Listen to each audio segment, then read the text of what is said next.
ጥር 18 ፀሐይ ዘልዳ ሊቀ ሰማዕታት ቅዱስ ጊዮርጊስ አጽሙ ተቃጥሎ አጥንቱ ተፈጭቶ በደብረ ድራስ ተራራ ላይ የተበተነበት ዕለት ነው። በ34 ዓመተ ምህረት ጥምቀትን ያመጣልን ለሀገራችንም ሆነ ለአፍሪካ የመጀመሪያ ሐዋርያችን የሆነው ቅዱስ አቤላክ ወይም ባኮስ በዚህች ዕለት በሰሜን ተራሮች ላይ ቅዱስ ያሬድ በተሰወረበት ቦታ ላይ ተሰወረ።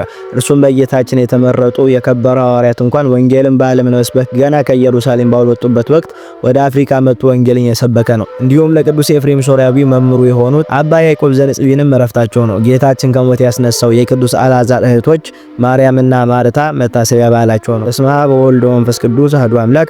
ውድ የዩቲዩብ ተከታታይ ቤተሰቦቼ በያላችሁበት የሰዓት አቆጣጠር እንደምን አላችሁ? እግዚአብሔር ይመስገን እኔ ደህና ነኝ።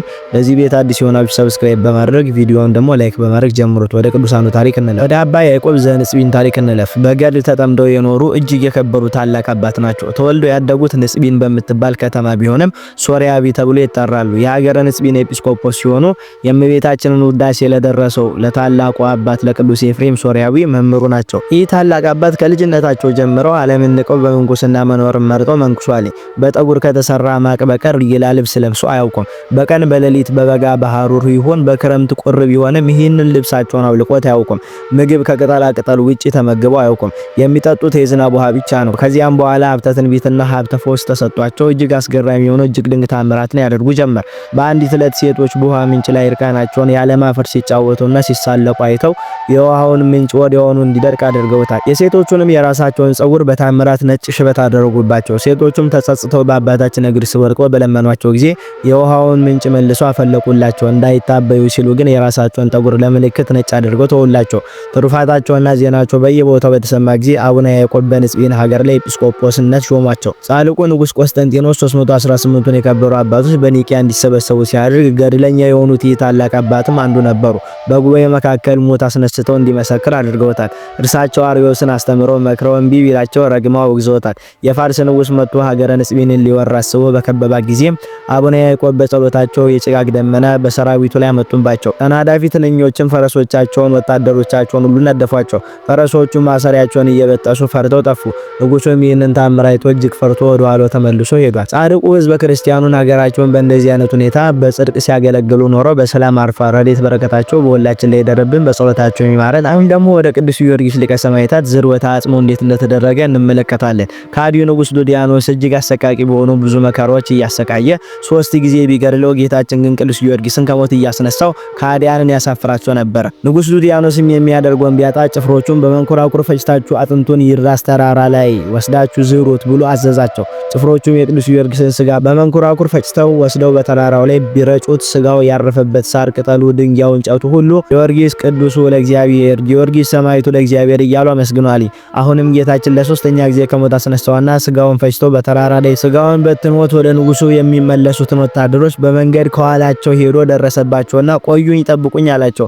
እነርሱም እጅግ ደንግጠው ይሄ እንዴት እንደሆነ ሲጠይቁት አምላኬ ከሞት አዳነኝ አላቸው። ጭፍሮቹም እጅግ ደንግጠው ከእግሩ ስር ወድቀው ይቅር በለን ብለው በአምላኩ እንደሚያምኑ መሰከሩለት። ቅዱስ ጊዮርጊስም ከመሬት ላይ ውሃ መንጭቶ በጸሎት ጌታችንን ቢጠይቀው ቅዱስ ዮሐንስ መጥቶ አጥምቋቸዋል። እነርሱም በንጉሳቸው ፊት ሄደው ስለ ጌታችን በመመስከር በሰማዕትነት አርፈዋል።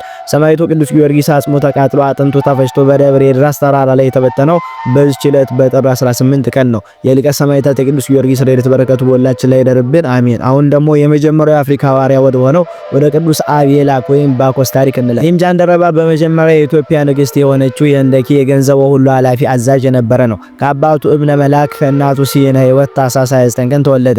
ኢትዮጵያውያን ከጥንት ጀምሮ ወደ ኢየሩሳሌም በመጓዝ ለበዓለ ፋሲካ በቤተ መቅደስ ይሰግዱ እንደነበረው ሁሉ ይህም ጃንደረባ ከ4000 ማይልስ በላይ ተጉዞ ኢየሩሳሌምን ተሳልሞ በመመለስ ላይ ነበረ። ከኢየሩሳሌም ወደ ኢትዮጵያ ሲመለስ የነቢዩ ኢሳይያስን መጽሐፍ በተለይም ስለ ጌታችን መከራ መስቀል በዝርዝር የሚናገረውን ክፍል 53ኛውን ምዕራፍ ያነብ ነበረ።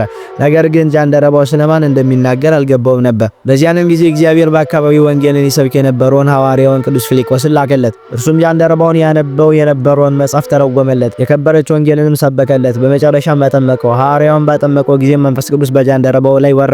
የዕብራውያን መልእክት ምዕራፍ 8 ከቁጥር 26 እስከ 40። ይሄ ለኛ ለኢትዮጵያውያን እጅግ የሚያኮራ ታሪካችን ነው። ዛሬ በእጃችን ላይ በሚገኘው መጽሐፍ ውስጥ ባይኖርም በቆዩ የመጽሐፍ ቅዱስ ጥራሶች ላይ ግን ሐዋርያው ቅዱስ ፊልጶስ ጃንደረባውን ባጠመቀው ጊዜ መንፈስ ቅዱስ በኢትዮጵያዊ ጃንደረባ ላይ እንደወረደ ተጽፎ እናገኛለን። ሐዋርያው ቅዱስ ፊልጶስ ጃንደረባውን ያጠመቀበት ወንዝም ቤተ ሳሮን የተባለችውና እስከ ዛሬም ድረስ ከኢየሩሳሌም 20 ማይልስ ርቀት ላይ በሚገኘው መንደር በኬብሮን መካከል ባለው ኮረብታ ስር የሚመነጭ ነው። የቤተክርስቲያን የታሪክ ጸሐፊ የሆነው ሊቁ ቅዱስ ጀሮም ጃንደረባውን የኢትዮጵያውያን ሐዋርያ በማለት ይጠራዋል። በሰፊው ለኢትዮጵያውያን ወንጌልን የሰበከ እርሱ ነውና ጌታችን የመረጣቸው የከበሩ ሐዋርያት እንኳን ወንጌልን በዓለም ለመስበክ ገና ከኢየሩሳሌም ባልወጡበት ወቅት በ34 ዓመተ ምህረት ነው ቅድስት ሀገራችን ኢትዮጵያ በክርስቶስ አምና ወንጌልን የተቀበለችው። በምድሪቱ ላይ ወንጌል መነገር የጀመረው ከዚህ ጊዜ ጀምሮ ነው። ሐዋርያው ባኮስ ወይም አቤላ ከኢየሩሳሌም ወንጌልን ተምሮ ተጠምቆ ወደ አክሱም እንደተመለሰ በመጀመሪያ ያጠመቀው ንግስቲቷን እንደኬን ነው። ከእርሷም በኋላ መኳንንቱን መሳፍንቱን ሁሉ አምኖ በባኮስ እጅ ተጠመቁ። ይሄውን በ34 ዓመተ ምህረት ነው። ከዚህም በኋላ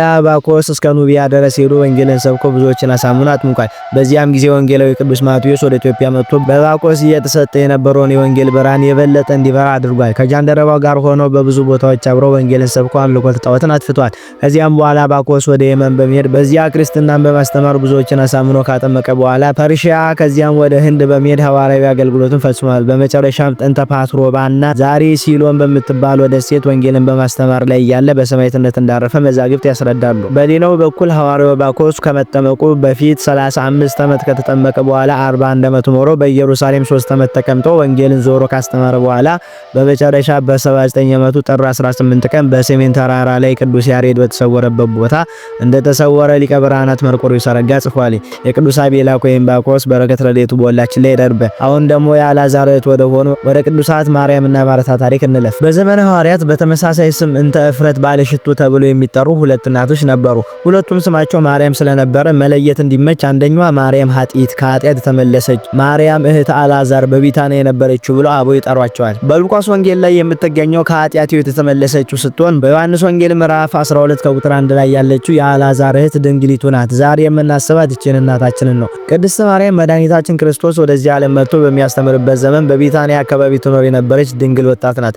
ወላጆቿ ባልነበሩበት ቤት ውስጥ ታላቆቹ አልዓዛርና ማርታ አሳድጓታል። በቤተሰብ ደረጃ እንግዳ ይቀበሉ ነበርና ጌታችን ወደዳቸው።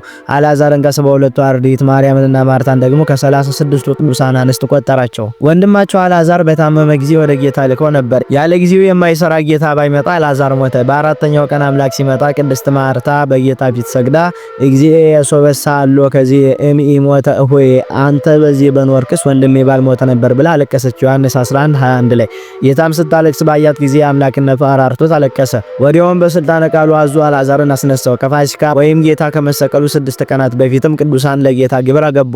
እርሱም ከደቀ መዛሙርቱ ጋር ታደመላቸው። ዮሐንስ 12:1 በዚያም አልዓዛር ከጌታ ጎን ሲቀመጥ ቅድስት ማርያም ከጌታ ስር ተንበርክካ ናርዶስ የሚሉትን የ300 ዲናር ሽቱ በጌታ ራስ ላይ አፈሰሰች። መዓዛ መለኮትና ሽቱ ሲገናኝ መላ መዓዛው እንዲል ምስጥ የሚያደርግ ሽታ ቤቱን ሞላው። በወቅቱ ይሁዳ ቢቃወምም ጌታ ምላሹን ሰጥቶታል። ቅድስት ማርያምንም ማርያም ሐሬት መክፈል ተሰናየ ዘኢያይድዋ ብሎ አመስግኗታል። ያስመሰገናትን ቁጭ ብላ በተመስጦ መማሯ ብቻ እንዳልሆነ አባ ሕርያቆስ መስክሯል። ሲመሰክርም አርምሞንና ትዕግስትን እንደ ማርያም ገንዘብ እናድርግ ብሏል። ቅዳሴ ማርያም ላይ ቅድስት ማርያም በጌታችን ክርስቶስ በሕማሙ ጊዜ ሲቀበርም ነበረች። ትንሣኤውንም አይታለች። ከጌታ እርገት በኋላ መንፈስ ቅዱስን ተቀብላ ለወንጌል አገልግሎት ተክታለች። ቅድስት እናታችን ማርያም እንተ እፍረትም ዛሬ በዓሏ ከእህቷ ቅድስት ማርታ ጋር ይከበራል። የቅዱሳኑ በረከት ረድኤት በሁላችን ላይ ይደርብን። ለዚህ ቤት አዲስ የሆናችሁ ሰብስክራይብ እያደረጋችሁ ቤቱን ደግፉት። ይቆያል።